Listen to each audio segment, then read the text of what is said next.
Hello friends, today we start our class 9th chemistry part 2nd chapter 1st. Have you ever observed a balloon seller filling a large number of balloons?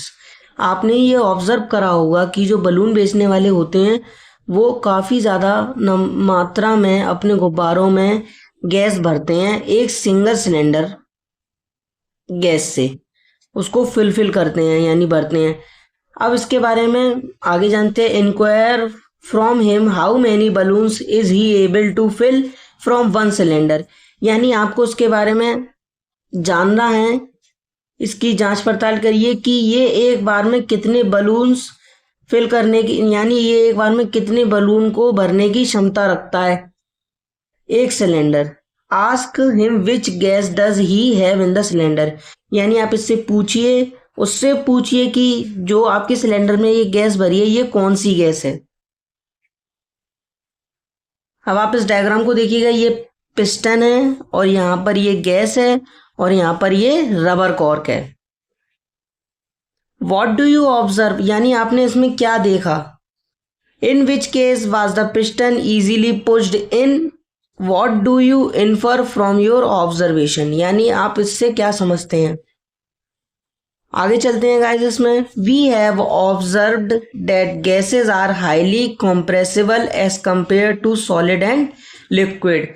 इसमें यह बताया जा रहा है कि आप लोगों ने देखा होगा जो गैसेज होती हैं वो काफ़ी ज़्यादा एक्सट्रीमली कंप्रेस्ड होती हैं comparison of liquid and solid, यानी ये सॉलिड और लिक्विड की तुलना में ज़्यादा कंप्रेसिबल होती हैं। हमारी जो गैस होती है वो काफ़ी ज़्यादा कंप्रेसिबल फॉर्म में होती है जबकि सॉलिड और लिक्विड नहीं होते हैं। The liquefied petroleum gas LPG cylinder that we get in our home for cooking और the oxygen supplied to hospitals cylinders is compressed gas, यानी जो लिक्विफाइड पेट्रोलियम गैस होती है जिसे हम लोग बोलते हैं LPG गैस, जो उसका सिलेंडर होता है हमारे घरों में हमारा घरेलू कामों में उपयोग होने वाला सिलेंडर होता है ये, जिससे हमारे घर में खाना बनता है। और एक दूसरे प्रकार का सिलेंडर इसमें और होता है ऑक्सीजन सप्लाइड सिलेंडर, यानी ये वो सिलेंडर होता है जैसे किसी पेशेंट को ऑक्सीजन की कमी हो गई, in the patient the oxygen amount is decreased, so the doctor advised to take the oxygen cylinder for prevent the patient condition। तो इसमें यह बताया जा रहा है कि जब भी आपके ऑक्सीजन लेवल डाउन होने लगता है तो आपको ऑक्सीजन सिलेंडर की ज़रूरत होती है और ये इसकी सप्लाई डायरेक्ट हॉस्पिटल में होती है और इसमें कॉम्प्रेस्ड गैस पाई जाती है। कॉम्प्रेस्ड गैस जो हमारी होती है इसे हम लोग बोलते हैं कॉम्प्रेस्ड नेचुरल गैस भी होती है जिसे हम लोग बोलते हैं CNG, is used as fuel these days, यानी ये हमारे फ्यूल की तरह यूज होती है आज के दिनों में, ईंधन के तौर पे यूज होती है हमारे वाहनों में in vehicles. Due to its high compressibility large volumes of a gas can be compressed into small cylinder and transported easily. इसकी हाई कंप्रेसिबिलिटी होने की वजह से इसकी काफ़ी ज़्यादा मात्रा को यानी गैस की काफ़ी ज़्यादा मात्रा को हम लोग कॉम्प्रेस्ड कर यानी उसको दबाकर हम लोग एक छोटे सिलेंडर में फिल कर देते हैं, फिर उसके बाद हमें इसे इधर से उधर ले जाने में काफ़ी ज़्यादा आसानी रहती है। We come to know of what is being cooked in the kitchen without even entering there by the smell that reaches our nostril। जैसे कि हमें अपने किचन में जाते समय ये पता चल जाता है कि हमारे घर में क्या बन रहा है। ये इसीलिए हो पाता है क्योंकि जब हम किचन में घुसते हैं यानी हमने अपने घर के चौके में घुसे और हमारी जो नोस्ट्रिल्स हैं यानी जो नोज में होल्स होते हैं उसे हम लोग बोलते हैं नोस्ट्रिल्स, जो हमारी नाक में सांस जाती है तो हमारा ब्रेन उसको तुरंत रिकॉग्नाइज कर लेता है कि हाँ ये आलू की सब्जी है, ये पराठा बन रहा है, ये पूड़ी बन रही है, जैसे कि जो भी कोई आपके घर में डिश बन रही हो, एनीथिंग एल्स। फिर इसके बाद आगे चलते हैं तो हमारा माइंड तुरंत रिकॉग्नाइज कर लेता है क्योंकि उसने पहले भी इस स्मेल को इनहेल करा होता है। How does this smell reach अस, यानी ये खुशबू हमारे दिमाग तक कैसे पहुंचती है या हमारे शरीर के अंदर कैसे जाती है। The particles of the aroma of food mix with the particles of air spread from the kitchen. यानी जो एरोमा होता है फूड मिक्स कर लेता है हमारे पार्टिकल्स के साथ, यानी कणों के साथ मिल जाता है, और जो हमारे हवा में जो कण मिले हुए होते हैं उनके साथ मिलकर ये चारों तरफ फैल जाता है हमारे चौके में। जब भी हमारे किचन में कोई भी एंटर होता है तो वो एयर में मिक्स्ड हो जाता है, जो अरोमा फूड का मिक्स होकर, यानी खाने की खुशबू मिल जाती है हमारी हवा में, जिसे हम लोग अपनी नॉस्ट्रिल्स के थ्रू इनहेल कर लेते हैं, यानी उसे हम लोग अपने अंदर सांस ले लेते हैं। तो वो हवा हमारे अंदर जाती है, फिर उससे हमें ये रिकॉग्नाइज करने में आसानी होती है कि हमने कौन सी सब्जी बनाई है या हमारे घर में क्या खाना बन रहा है। Reach us and even further away, यानी ये हमारे अंदर पहुंचता है, फिर हम इसके बारे में पता कर सकते हैं। The smell of hot cooked food reaches us in seconds, यानी जो गर्म खाना बनता है उसकी खुशबू हमारे अंदर कुछ सेकंड्स में पहुंच जाती है, यानी कुछ क्षण में पहुंच जाती है। Compare this with the rate of diffusion of solids and liquid, यानी जो कि लिक्विड्स और सॉलिड के डिफ्यूजन की मात्रा में जल्दी पहुंच जाती है, पर लिक्विड और सॉलिड के डिफ्यूजन इतनी जल्दी नहीं पहुंच पाता है। Due to high speed of particles and large space between them, ये ऐसा इसलिए होता है क्योंकि जो उसके पार्टिकल्स की चलने की गति होती है वो काफ़ी ज़्यादा हाई होती है, यानी काफ़ी ज़्यादा बड़ी होती है, और इसमें लार्ज स्पेस डिफ्यूजिंग, जो उसमें स्पेस होता है वो काफ़ी जल्दी जल्दी डिफ्यूजिंग करता है, और फिर ये इस प्रोसेस में काफ़ी ज़्यादा जल्दी इसको गैसेस में बदलने का काम करता है, यानी ये इससे अलग अलग टाइप्स की गैसेस को फॉर्म करता है। In the gaseous state the particles move about randomly at high speed, यानी जो इसमें गैसियस स्टेट होती है तो हमारे जो पार्टिकल्स मूव करते हैं रैंडमली हाई स्पीड पे, यानी हमारे पार्टिकल्स राइट साइड में भी मूव कर सकते हैं, लेफ्ट में भी मूव कर सकते हैं, अपवर्ड भी जा सकते हैं, डाउनवर्ड भी जा सकते हैं। जो हमारे पार्टिकल्स हैं वो हमारे उस स्ट्रक्चर के अंदर या कुछ उस डायग्राम के अंदर कहीं भी जल्दी जल्दी अपनी मूवमेंट को शो कराने लगते हैं। ये ऐसा इसलिए होता है, इसके बारे में जानते हैं। Due to this random movement the particles hit each other and also the walls of the container, ऐसा इसलिए होता है, ये रैंडम मूवमेंट होती है, यानी ये तुरंत यहाँ पर परफॉर्म की जाती है, जिसमें हमारे पार्टिकल्स एक दूसरे को हिट करते हैं, यानी एक दूसरे को धक्का मारते हैं या उसको पुश करते हैं इधर उधर। तो हमारी जो वॉल्स के कंटेनर्स होते हैं, यानी कंटेनर की जो वॉल्स होती हैं, तो इसमें ये इधर उधर फास्ट रिएक्शन दिखाने लगते हैं। अगर जैसे मैं आपको एक एग्जांपल देके समझाने की कोशिश करूं, जैसे कि मैंने यहाँ पर एक स्ट्रक्चर बना दिया, ठीक है, यहाँ पर मैंने एक कोई कंटेनर बना दिया, यहाँ पर मेरा कोई एक कंटेनर बन गया, ठीक है। तो इसमें मैंने कुछ पार्टिकल्स बनाए,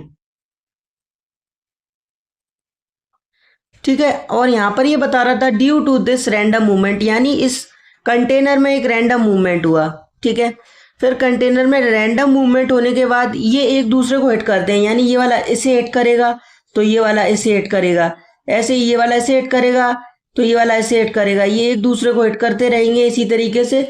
फिर ये कंटेनर की वॉल्स पे काफ़ी जल्दी जल्दी इधर उधर मूव ऑन करने लगेंगी, जिसकी वजह से इनकी रिएक्शन काफ़ी ज़्यादा फास्ट हो जाती है। तो यही इसका रीज़न होता है, इसमें इसीलिए रिएक्शन फास्ट हो जाती है, यानी इसकी वजह से ये लोग एक दूसरे को हिट करते हैं, इसकी वजह से, यानी ये टक्कर मारते हैं एक दूसरे को, तो इसकी वजह से इसकी रिएक्शन फास्ट हो जाती है एक कंटेनर के अंदर। The pressure exerted by the gas is because of this force exerted by gas particles per unit area of the walls of the container. ऐसा इसलिए होता है, जो हमारा प्रेशर होता है इसमें वो एक्सर्टेड गैस में होता है, क्योंकि यहाँ पर जो फोर्स एक्सर्टेड होता है हमारे गैस पार्टिकल्स के बीच में वो per unit area of the walls container में होता है। जैसे कि यहाँ कुछ एग्जाम्पल हैं, अगर हमने सॉलिड के बारे में बात करते हैं तो यहाँ पर जो सॉलिड का एग्जाम्पल दिया जा रहा है, इसमें जो हमारे पास सॉलिड का एग्जाम्पल दिया जा रहा है तो इसमें हमारे कुछ इस टाइप के स्ट्रक्चर बनेगा। जैसे कि कंटेनर बना लिया हमने, तो उसमें ऐसे कुछ टाइप के इसमें बनाए जाएंगे होल्स वगैरह, तो इसमें काफ़ी ज़्यादा टाइटली पैक दिखाए हैं, इसमें थोड़ा थोड़ा गैप है, और इसी जगह लिक्विड में ये एक फास्ट रिएक्शन नहीं सोकर आ पा रहे हैं, ये मतलब इधर उधर मूव ऑन कर रहे हैं। पर गैस में देख सकते हैं आप लोग, ये काफी ज्यादा फास्टली रिएक्शन दिखाने की कोशिश कर रहे हैं क्योंकि इसमें एक दूसरे को हिट करते हैं, इसीलिए इनकी हाई स्पीड होती है। इसीलिए आप लोगों के लिए मैं लिख भी देता हूं यहां पर, high speed, high speed movement.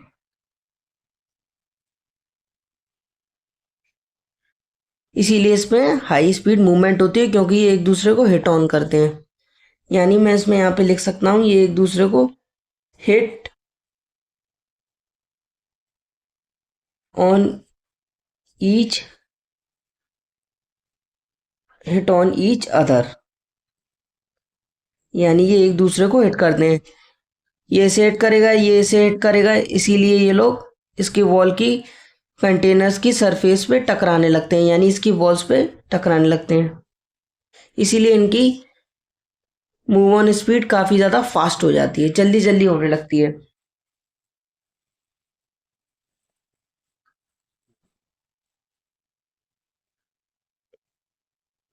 Can matter change it state, क्या हमारा जो पदार्थ होता है वो क्या अपनी स्टेट को चेंज कर सकता है?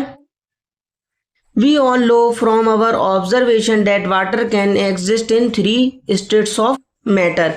यानी आपको ये पता होगा बहुत अच्छे से, आपने ये पढ़ा होगा या आपने देखा होगा कि जो हमारा वाटर होता है वो एग्जिस्ट करता है 3 टाइप्स ऑफ मैटर को अपने साथ कैरी करता है। जैसा कि फर्स्ट है सॉलिड, इसका एक एग्जांपल है आइस। लिक्विड है तो ये हमारा फेमिलियर होता है, वाटर होता है, इसका एग्जाम्पल। गैस है तो वाटर वेपर होता है, इसका example. What happen inside the matter during this change of state, यानी ऐसा हो जब इसके अंदर हमारा मैटर डला हो और फिर इसके अंदर कुछ स्टेट में बदलाव आ जाए, यानी इसका जो स्टेट है, यानी मैंने सॉलिड डाला तो वो लिक्विड में हो जाए या लिक्विड डाला तो वो गैस में हो जाए, चेंज होता है अपने आप। ऐसा कैसे हो सकता है? What happens to the particle of matter during the change of state, ऐसा क्या होता है जब पार्टिकल ऑफ मैटर प्रोसेस के जरिए बदल जाते हैं?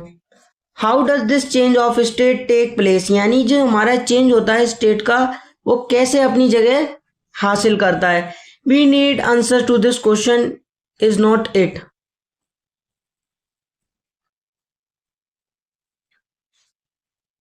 On increasing the temperature of solids, the kinetic energy of the particle increases। जब हम टेम्परेचर की वॉल्यूम को इंक्रीज करते हैं सॉलिड्स में तो हमारी काइनेटिक एनर्जी होती है पार्टिकल्स की, वो भी बढ़ जाती है। यानी जब हमने टेम्परेचर की वॉल्यूम को बढ़ाते हैं, यानी उसके टेम्परेचर के 1 डिग्री सेल्सियस वगैरह को बढ़ा देते हैं तो हमारे जो सॉलिड्स होते हैं उनकी काइनेटिक एनर्जी उनके कणों में भी बढ़ जाती है। ऐसा इसलिए होता है, due to this increase in kinetic energy the particles start vibrating with greater speed. इसके चलते जो हमारी काइनेटिक एनर्जी बढ़ जाती है वहां पर हमारे पार्टिकल्स वाइब्रेट करना स्टार्ट कर लेते हैं, यानी ये कुछ वाइब्रेटिंग साउंड करने लगते हैं प्रोड्यूस, यानी जो हमारे पार्टिकल्स हैं वो एक दूसरे से वाइब्रेट करने लगते हैं और यहाँ पर ये काफ़ी ज़्यादा स्पीड अपनी बढ़ा लेते हैं। The energy supplied by heat overcomes the forces of attraction between the particles, यानी जो हमारे पास एनर्जी है वो सप्लाई होती है हीट से, ये आती है हमारे फोर्सेज ऑफ अट्रैक्शन। जब हमारे फोर्स का अट्रैक्शन होता है, दो फोर्सेस के बीच में अट्रैक्शन होता है, फोर्स और पार्टिकल्स के बीच में अट्रैक्शन होता है, तो हमारे यहाँ से एक एनर्जी आती है। The particles leave their fixed position and start moving more freely. जैसे कि आप लोग उसको समझने की कोशिश करिएगा, जो हमारे पार्टिकल्स होते हैं वो अपनी जगह को छोड़ते हैं और फिर वहाँ पे यानी अपनी जगह को वहाँ से छोड़कर एक फिक्स्ड पोजीशन को ले लेते हैं और फिर ये स्टार्ट करते हैं, यानी ये दोबारा से चलना शुरू करते हैं, मूव करते हैं बिल्कुल फ्रीली होके। इसके बाद इस पर कोई लिमिटेशंस नहीं होती, फिर ये आराम से इधर उधर मूव करने के लिए कैपेबल हो जाते हैं। A stage is reached when the solid melts and is converted into a liquid।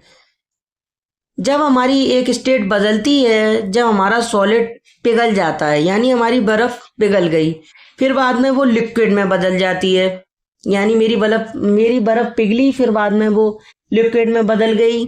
फिर उसके बाद क्या होता है, the minimum temperature at which a solid melts to become a liquid at the atmospheric pressure is called its melting point.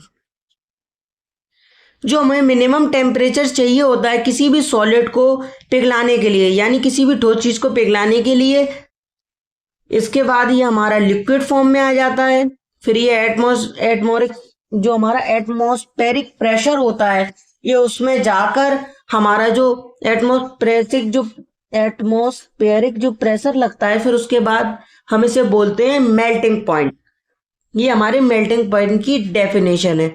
The minimum temperature at which a solid melts to become a liquid at the atmospheric pressure is called the melting point. The melting point of a solid is an indication of the strength of the forces of attraction between its particles.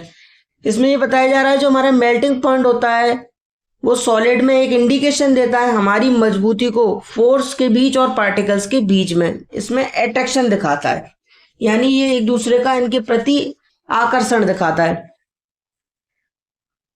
The melting point of ice is 273.15 kelvin.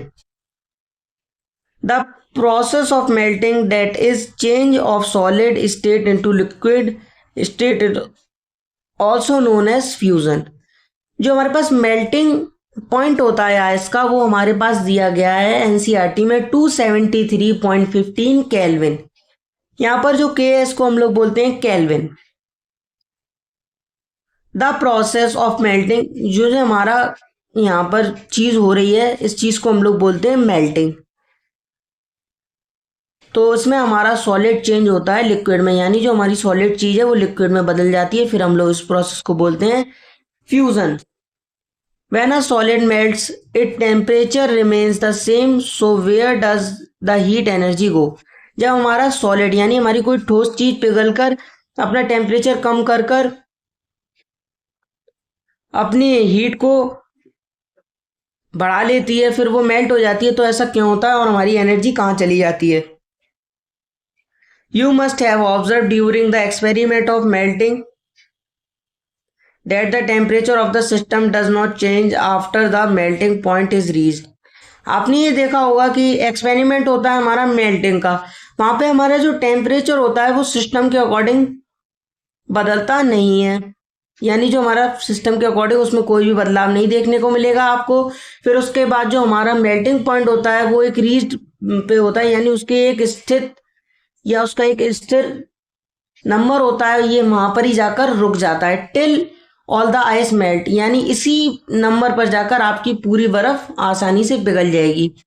This happens even through we continue to heat the beaker, यानी जो ये फिर इसके बाद ये position यहाँ पर आ जाती है या सिचुएशन यहाँ पर आ जाती है, इसके थ्रू हम लोग कंटिन्यू करते हैं, हमारी हीट यानी एक बीकर में जाती है, फिर उसके बाद we continue to supply heat, फिर इसके बाद हम लोग हीट का आदान प्रदान करना फिर से शुरू कर देते हैं, यानी इधर उधर हीट हमारी ट्रांसफर होने लगती है। This heat gets used up in changing the, यानी ये हमारी हीट इस्तेमाल होती है चेंज करने में state by overcoming the forces of attraction between the particle.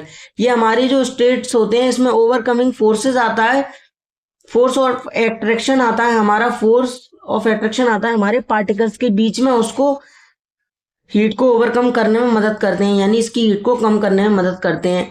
As this heat energy is absorbed by ice without showing any rise in temperature. जो उसकी हीट होती है, हीट एनर्जी होती है, वो हमारी आइस होती है, वो अपने अंदर सोख लेती है, कोई भी विजिबल मूवमेंट दिखाए बगैर ये अपने अंदर इसका टेम्परेचर को ले लेती है। फिर उसके बाद it is considered that it gets hidden into the contents of the beaker and it's known as latent heat, यानी ये फिर कंसिडर हो जाता है, यानी ये अपने आप को ये अपने आप को छुपा लेती है, फिर इसके जो कंटेंट्स होते हैं हमारे बीकर में इसे हम लोग बोलते हैं बाद में लेटेंट हीट, ये मतलब इसकी हीट को लेकर अपने आप को मेल्ट कर लेती है। फिर इस पूरी डेफिनेशन को हम लोग बोलते हैं लेटेंट हीट। ये इंपॉर्टेंट है, आप लोग इसको जरूर लर्न कर लीजिएगा। The world latent means hidden, यानी जो लेटेंट का मतलब होता है उसका मतलब होता है हिडन यानी छुपा हुआ। The amount of heat energy that is required to change 1 kg of solid into a liquid at atmospheric pressure at its melting point is also known as latent heat of fusion। यानी जो हमारे पास एक मात्रा होती है heat energy को require होती है चेंज, यानी हमारी जो हीट एनर्जी होती है उसे बदलने के लिए 1 किलो सॉलिड में लिक्विड को बदलने के लिए एक हमारा एटमॉस्फेरिक प्रेशर चाहिए होता है उसको पिघलाने के लिए। उस पॉइंट को हम लोग बोलते हैं लेटेंट हीट ऑफ फ्यूजन। ये भी इंपॉर्टेंट है, आप लोग उसको भी लर्न कर लीजिएगा। फिर जो हमारे पार्टिकल्स होते हैं, so particles in water 0 degree Celsius to 73 kelvin have more energy as compare to particles in ice at the same temperature. यानी इसमें 0 डिग्री सेल्सियस टू 173 केल्विन होता है, फिर इसके पास काफ़ी ज़्यादा एनर्जी आ जाती है हमारे कणों के मुकाबले। जो हमारी बर्फ़ के छोटे छोटे कण बसते हैं उसके मुकाबले इसमें काफ़ी ज़्यादा एनर्जी होती है और ये सब एक समान टेम्परेचर पे होता है, यानी ये हमारा एक ही समान टेम्परेचर पे लास्ट में बसता है। सो गाइस, अगर आपको ये मेरा सेकंड पार्ट समझ में आया हो तो प्लीज़ लाइक करिएगा, कमेंट करिएगा, सब्सक्राइब करिएगा, शेयर करिएगा और मेरा फर्स्ट पार्ट को देख लीजिएगा। जो स्टूडेंट्स नए हैं वो मेरे पुराने वाले पार्ट को जाकर देख सकते हैं, जो कि पार्ट 1 मैंने अवेलेबल कर दिया है अपने यूट्यूब चैनल पर। जिनको मेरा वीडियो पसंद आया हो तो प्लीज़ वो लोग लाइक करें। Thank you.